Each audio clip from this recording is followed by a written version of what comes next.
Hi everyone, this is a video for Act 1, Scene 3 of Romeo and Juliet.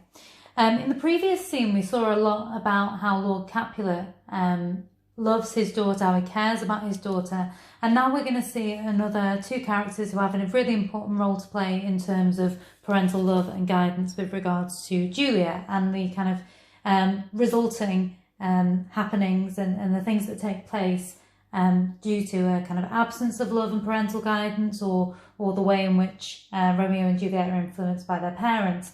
In this case, we're going to see Lady Capulet and the nurse. So Capulet's wife, Lady Capulet, Juliet's mother, and the nurse. Essentially, we're talking about, in modern terms, a nanny here, somebody who would have helped to raise Juliet and care for her. A major difference, though, contextually, is that in Shakespeare's time, families who were very esteemed and from very prestigious backgrounds, essentially the aristocracy, families that were wealthy, would have hired a wet nurse, and a wet nurse effectively was even more than a nanny. A wet nurse would in fact have breastfed and essentially raised that child themselves. So the bond that Juliet has with the nurse is really significant, but equally the nurse's character is very important here because she offers a lot of the love and care and protection that Juliet's mother does not seem to do. And so if we read the scene here, you'll get a sense of what this is like. And we've got some key annotations here in this very opening part here. Nurse, where's my daughter? Call her forth to me. Now by my maidenhead at 12 years old, I bade her come. What lamb, what ladybird? God forbid, where's this girl? What Juliet? So notice first of all the use of the address terms. Address terms are just things that people call one another. And you can see here the contrast of address terms shows us a lot about the parental love and guidance. We can see that Lady Capulet calls her my daughter. It's cold, it's quite distant in the way she refers to her. The use of this possessive pronoun, my, it's as though there's a sense of ownership here, like she owns her daughter and she wants her bringing forth to her. Call her forth to me. That aggravated imperative is important. So it's cold and it's distant. By comparison, the nurse, lamb, ladybird, these are kind of pet names. They're associated with care and with love. But not only that, if we dig a little bit deeper, we can see what the connotations are of those individual words. So lamb, you might have heard the phrase Lamb of God, meaning Jesus. This is biblical imagery. So the lamb is often associated with Jesus, often associated with innocence, goodness, being heaven sent, new life, those kind of things. So it creates this sense of Juliet as being pure and innocent and good. The ladybird idea is something that's delicate, something that's beautiful, something that needs protecting. So there's a real contrast in terms of the address terms used here. And now let's look at how Juliet responds. So enter Juliet. How now? Who calls? Your mother. Madam, I am here. What is your will? So again, we've got this submissive language. Just like with her father, just like earlier on when her father is discussing the marriage between her and Paris, and there's this sense of kind of deference and ownership, even though he loves and cares for her and he's trying to protect her. Here, by using this submissive language, we get the sense that she does try to please her parents. She is an obedient daughter. What is your will? Interestingly, if you look on this side, I've just made a note about something later on. This idea about address terms is really important because later on Romeo calls Juliet bright angel, and we've got this religious imagery again. So this idolatry of Juliet, this idea of idolising her and worshipping her, comes through in the use of bright angel. But there's also a link here between the religious imagery used by the nurse. Not only that, Romeo uses quite religious heavenly imagery, whereas the nurse uses language to do more with the mortal world, with kind of animals and things like that. So we see a contrast in the type of love and care that she's given. Real idolisation, heavenly worship from Romeo, and more this sense of protection and love and nurturing from the nurse. Lady Capulet says to Juliet, this is the matter. Nurse, give leave a while, we must talk in secret. Nurse, come back again, I have remembered me. Thou hear'st our counsel, now know'st my daughter's of a pretty age. So she goes to send the nurse away and then says, no, you come back, you know her better than anybody. You can listen to our conversation as I counsel her, and you can help me convince her that this is a good idea. The nurse says, faith, I can tell her age unto an hour. She's not 14. I'll lay 14 of my teeth, and yet to my teen be it spoken, I have but 4. She's not 14. How long is it now to Lammas tide? A fortnight and odd days, even or odd, of all days in the year. Come Lammas Eve, night shall she be 14. So notice Juliet is at this point not even 14 years of age, she's 13 years of age. Even by Shakespearean standards, 13 would be a very young age to marry and bear children. So there is this conflict between this duty, the protection from her father's desires for her to wait 2 more years, but her mother is quite adamant about this match and about this marriage. Susan and she, so that's the nurse's daughter, Susan and she, God rest all Christian souls, Susan and she, well, Susan is with God. She was of too good an age. She was too good for me, but as I said, on Lammas Eve night shall she be 14. That shall she marry, I remember it well. 'Tis since the earthquake now 11 years, and she was weaned, I shall never forget it, of all the days of the year upon that day, for I had then laid wormwood to my dug, sitting in the sun under the dove-house wall. My lord knew her then at Mantua, nay, I do bear a brain, but as I said, when it did taste the wormwood on the nipple of my dug, and felt it bitter, pretty fool, to see it tetchy, and fall out with the dug. Shake, quoth the dove-house, 'twas no need,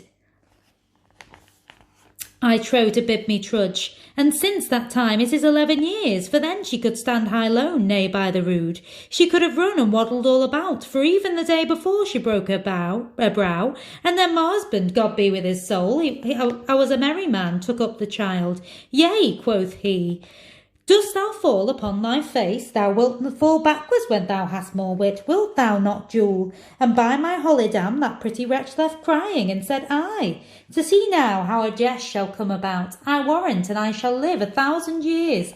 I never should forget it. Wilt thou not, Jule? Quoth he, and pretty fool it stinted, and said I. Enough of this, I pray thee hold thy peace. Now, in that speech there, it does sound quite a sort of mad and rambling speech by the nurse, and it's supposed to. I put at the very top here, and you might want to put this on your own copy.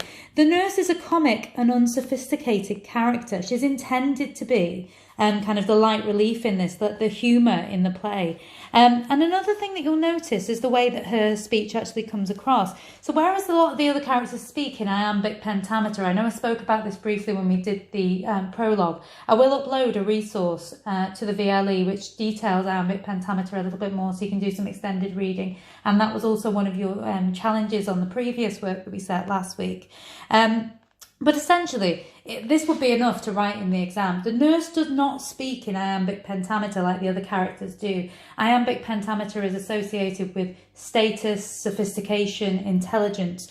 The nurse, by comparison, her speech, this kind of muddled and disordered speech, shows not only her status, obviously as a lowly member of the Capulet household, she's not a member of the family, but it also shows a lack of sophistication, a lack of intelligence. And again, it's used to make her appear as a kind of comic and humorous character. So Lady Capulet eventually gets bored of her mad ramblings. Essentially, the story is about Juliet banging her head as a child, and the nurse's husband making some jokes about how next time she'll learn to fall backwards. But the point of this is that the nurse is basically reminding us that she has been with Juliet all of her life. She has lots of memories like this of Juliet, and they're much more maternal in lots of ways than Lady Capulet's memories, most likely, of her daughter. Enough of this, I pray, hold thy peace. Yes, madam, yes, I cannot choose but laugh to think I should leave crying and say I. And yes, I warrant it had upon it brow a bump as big as a young cockerel's stone, a perilous knock, and it cried bitterly. Yea, quoth my husband, fall'st upon thou face? Thou wilt fall backwards when thou comest to age, wilt thou not, Jule? It stinted, and say I. And stint thou too, I pray thee, nurse, say I. Peace, I have done. God mark thee to his grace. Thou was the prettiest babe that e'er I nursed. So that's a reference to that sense of affection. She's making reference to having breastfed Juliet. And this sense of her being, you were the prettiest babe. There's that sense of affection. There's the idea that this is a woman who has raised lots of children like Juliet and is very experienced in loving and caring for children. And I might live to see thee married once, I have my wish. Marry is the very theme I come to talk of. Tell me, daughter Juliet, how stand your dispositions to be married? It is an honour I dream not of. Listen to the deference in Juliet's voice, the respect she has for her mother. It is an honour that I dream not of. So she's obviously not keen on the idea of marriage, but she doesn't want to disrespect or dishonour her mother by saying that. So she wants to recognise and respect her mother and kind of be grateful for the fact that she's looking for this good match for her, because she knows that is her role and position in Shakespearean society at the time. An honour, were not I thine only nurse, I would say thou hast sucked wisdom from thy teat.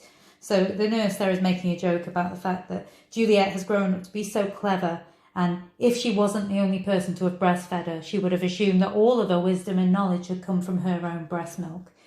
So she's making a joke because the nurse, of course, is seen as not being a very intelligent character.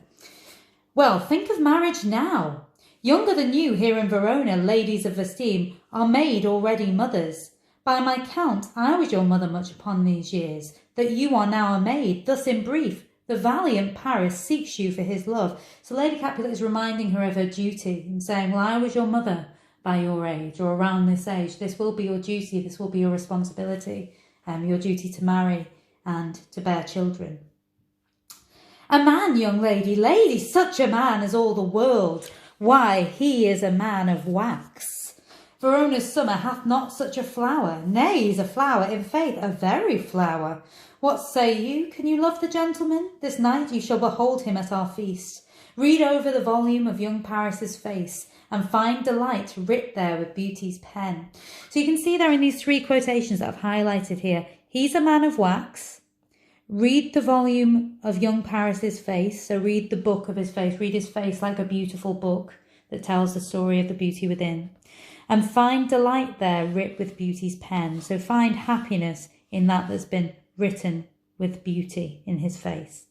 So we've got the semantic field of youth and beauty, this metaphor, he's a man of wax, the volume of Paris's face, as though he was something so beautiful from a storybook, as though he was written with beauty's pen. All of this implies perfection and the superficial nature of their love. There's a lack of depth. She doesn't love Paris, of course, but he's seen as being a good match for her, not only because he's a handsome suitor, but also because he comes from a well-established and well-esteemed family. Class-wise, and he would be considered to be a good match for their family. Examine every married lineament and see how one another lends content, and what obscured in this fair volume lies, find written in the margent of his eyes. This precious book of love, this unbound lover, to beautify him only lacks a cover. So there's more extension of that imagery to do with beauty again. Beautify him. Find it written in his eyes, the fair volume, the fair book that he is. Okay, and so she continues. The fish lives in the sea, and 'tis much pride for fair without the fair within to hide. That book in many's eyes doth share the glory that in gold clasp locks in the golden story. So shall you share all that he doth possess by having him, making yourself no less. So she's willing to start this kind of storybook romance, as it were, with Paris. And when she's talking here, you will share all that he does possess. This is this idea of status, this idea of him being a good match, by having him making yourself no less. So no lower in social esteem, suggesting that he socially is a good match for her and she should be grateful for this. The nurse says, no less, nay, bigger women grow by men. So she's making a reference here to the idea that women grow in size when they're pregnant. So this imagery of fertility here reminds us of Juliet's duty and her growth from innocent child to experience to being a woman and the role that she's expected to fulfill. Speak briefly. Can you like of Paris's love? Asked Lady Capulet. I'll look to like, if looking liking move, but no more deep will I endart mine eye than your consent gives strength to make it fly. So look how she says, I'll look to like, I'll try to like him. Your consent gives my will the strength to fly. I will only do this with your consent.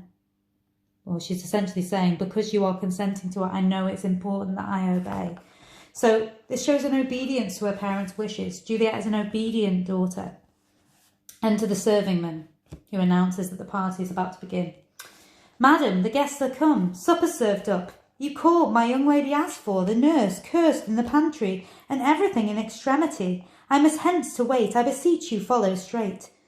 We follow thee, Juliet, the county stays. Go, girl, seek happy nights to happy days. Excellent. And so that is the end of Act 1, Scene 3. So Juliet's mother has explained to her about her being promised to Paris as her suitor, and we're getting a sense of this real duty. We're also getting this sense of kind of true affection, maternal care from the nurse, whereas a sense of duty and responsibility and almost ownership of her daughter from Lady Capulet. Okay, brilliant. We'll end there.